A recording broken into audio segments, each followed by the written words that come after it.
Norway. I have actually a pretty famous name brother called Haaland, if you ever watched soccer. He's actually from the same place as well, in Stavanger, so funny enough, we're not related, so unfortunately I don't have his talents.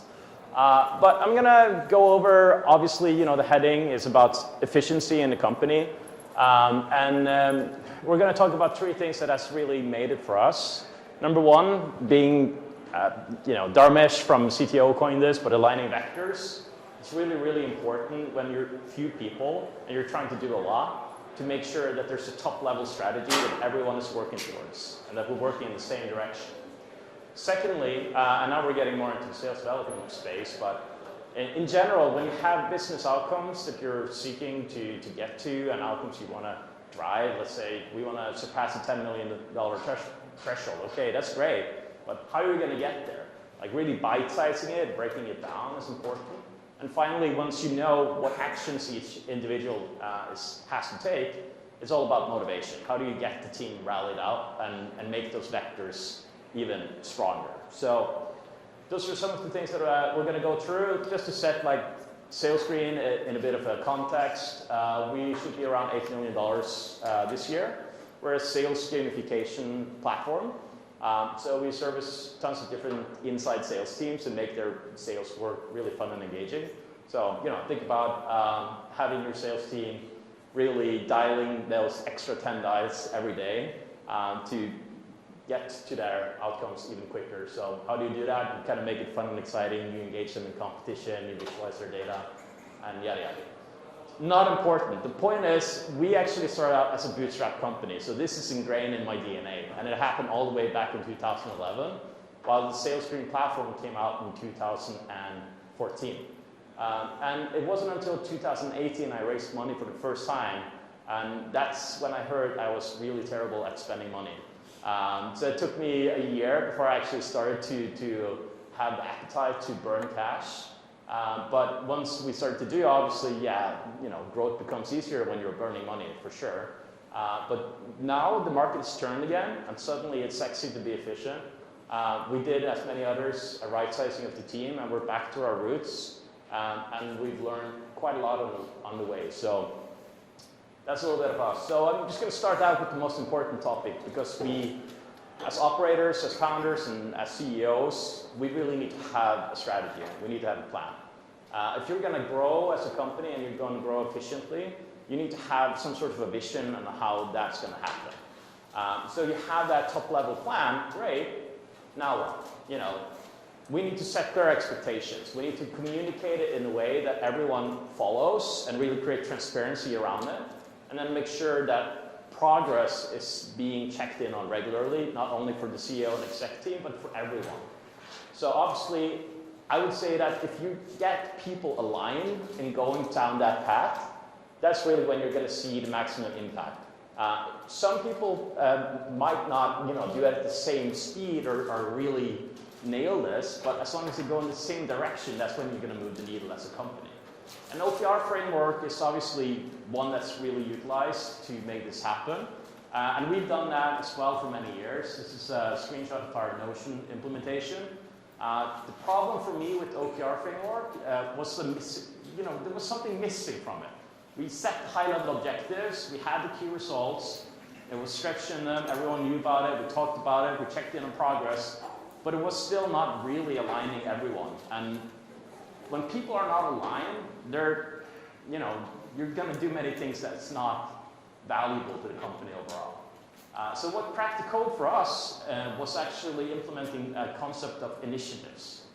And I've heard actually several speakers already talk to this. So if you're a founder or an operator in a smaller SaaS with a smaller team, you might not have felt the pain yet, but as you grow, it becomes more and more important to take those key results and break it into monthly initiatives with key deliverables. So for me, this has been huge. When we actually implemented this concept of initiatives, then we made sure from a top level, I knew that every key result that we were working on actually had something concrete happening. And if there was no initiatives in the company on a key result, how are you going to get to that one? You're not going to get to that goal, you're not going to get to that result unless something changes. Like, that is the definition of insanity. So then you're going to have to challenge the one that owns that key result, because each should be owned by an executive. Why are we not doing any initiatives? What's going on? You need to gather more feedback from teams. You need to promote your key result, so that next month when we get together as an executive team, you bring me at least 3 initiatives that's going to influence this key result. Because if not, we're never going to reach it. And then you can use that meeting amongst executives to align on your top priorities. And then you will see that you have coverage. And suddenly then you can go back to the company and tell exactly, okay, this is where we're at on the year-long objective of the company. This is how we progress on the key results that we set. And this is the initiatives that we completed last month. This is what we're going to do next month. So when you're talking to someone else, you know exactly what their key initiatives are, what they're working on, and what's important for them. So you can help them, but you can also much more easily say, no, I don't have capacity right now. These are the key initiatives that we're working on, and I have to complete them by the end of the month. If not, it's on me. And this is huge. So when you have that from the top, then you can start to be a bit more tactical on the manager level, on the VP level. So, all right, we have monthly initiatives with deliverables. We have key results that we're aiming for, and often they are outcomes. So how do you break them down and distill it into something that the individual contributors can actually action on? I call it bite-sizing goals, and it's really about like creating a funnel of activity that leads up to that outcome in the end. So I'm going to give you an example. We work with tons of sales development teams, and SDRs, was building pipeline, especially in the SaaS industry. I thought that was relevant. So I gathered some data from some of our clients to figure out, okay, obviously they want to create 5 sales qualified leads every month. How do they do that? That's the outcome that you want to go for. Well, mostly you need to have some discovery calls. All right, how do you do that? Well, okay. You have different touch points with them. You call them, you send emails to them, you link and connect with them. All right, so, how do you get that going? Where do you start? Well, you start by adding prospects to a sequence. So you need to figure out the context within the accounts that you're prospecting, add them to a sequence that generates tasks, and you need to complete them regularly and build a good habit.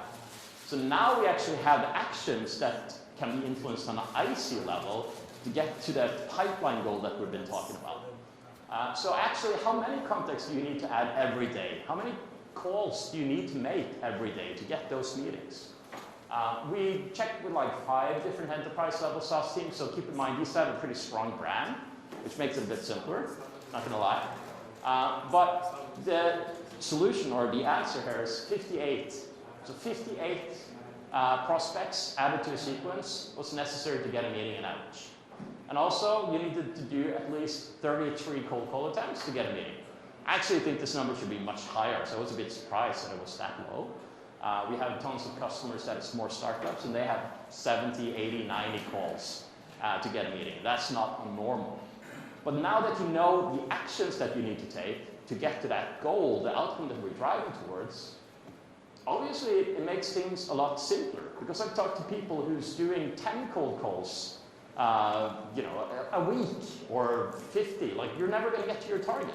You need to know what is the actions that we need to take in order to get there. And once you do that, we're starting to really recognize the fact that as a small team, like as an efficient team, we need to put in the work. This is not easy. And you're creating that benchmark and those goals, and it's becoming very transparent to our organization. Everyone sees what everyone's working on, and you bite-sized the outcomes into key actions that you're going to take, and then you're getting to the final point. Like, once you have the quantity unlocked, what about the quality? Like, I hear this all the time. Like, well, 70 calls, 33 calls, 20 calls, doesn't matter. Like, one call is enough if it's excellent quality, right? Well, I would say you need a balance.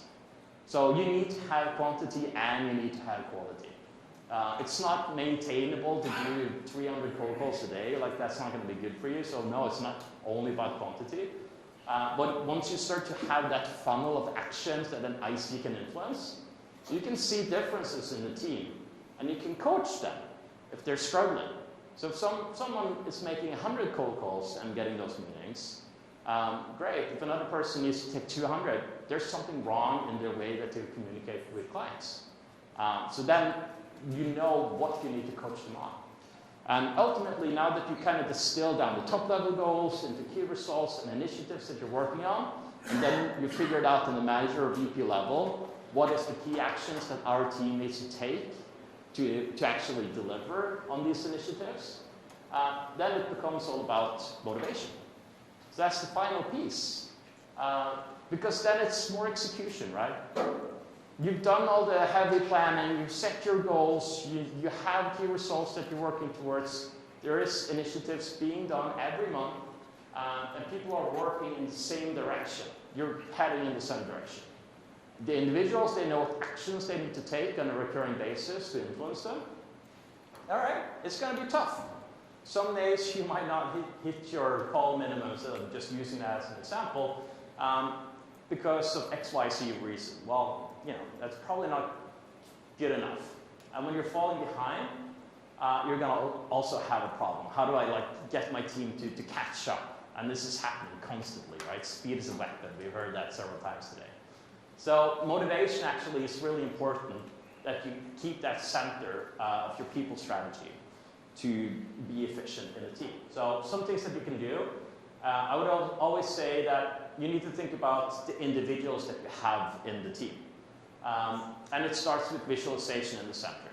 So I talked about the OKR framework and all of that, but really it's about visualizing the work that people are putting in. And once you do that, you create accountability. People know what everyone is working on, and they know if they deliver or they fail to deliver. So by just visualizing what people are doing, you create accountability and you create a high-performing type of environment. But if you're falling behind, you can stir up some competitions, you can have some spiffs, you can try to throw in something fun, and get people to give that extra level of energy to get back on course. And once you do, make sure you reward them and celebrate them and talk about them. Because it's not only about the money that you're pocketing, it's also about the pat on the back and being seen and being recognized and feeling like you're a part of the team. And then finally, I talked about coaching, but you also need to celebrate the small things. And I heard several people talk about that too. And if you're not able to do that as a CEO today, it's probably because you don't have the tools that enables you to see the smaller wins. And there's multiple tools that help you do that. I'm not going to talk about the tools per se, but the fact is that individuals are motivated differently. Some people want to climb on top of a leaderboard. Other people want to get that pat on the back. They want to be seen by their colleagues because they're socialites. Or they want to explore and build their careers. You need to figure out what is people's motivation, and you need to set that in a structure that actually makes them deliver on those key actions, that delivers the initiatives, that flows up to the key results, and ultimately makes you reach your objectives and an overarching goal. So, in these 20 minutes, I've talked about 3 concepts that really has helped us at this stage and growth that we are right now to gain efficiency as a company.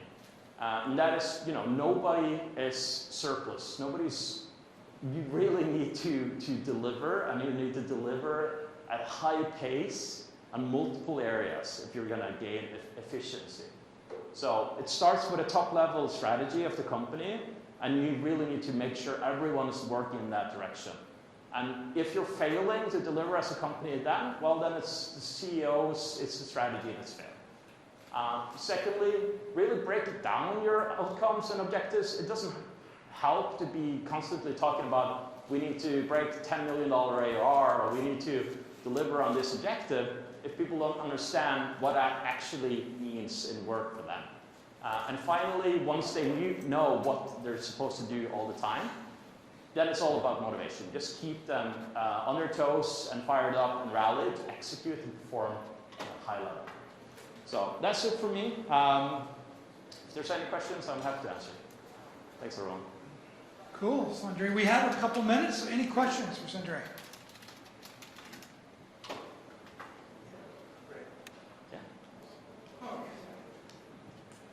So does your application, does SalesScreen integrate into a CRM to pull the data and do all that stuff? How do you integrate into the sales teams to pull the data and to motivate?